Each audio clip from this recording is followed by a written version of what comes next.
Alright, I'm gonna be installing some more studs on here.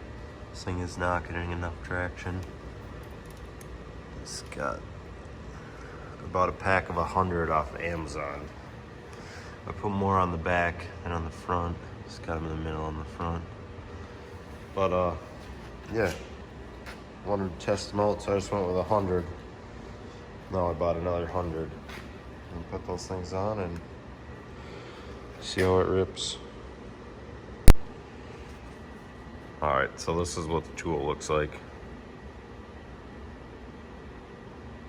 And this is what the stud looks like. I just bought the smallest ones. These ones are, I think they go in your tire like 6.5 millimeters or whatever. It's kind of hard to show them.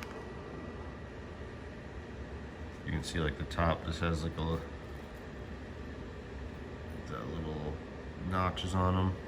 And the tool has the same on there, obviously.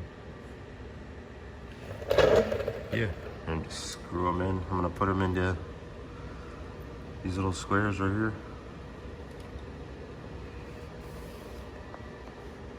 Yeah, so you just put it in a little holder, put it on the tire, and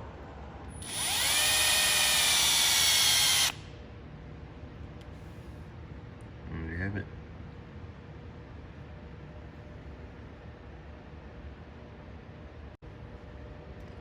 Alright, all finished. This time I just put all 100 studs in the rear tires. Still got to do the front. I just got the one set down the middle, one strip. So I'll have to get some more. It starts to add up. It'll be like probably around $250 in studs on this thing.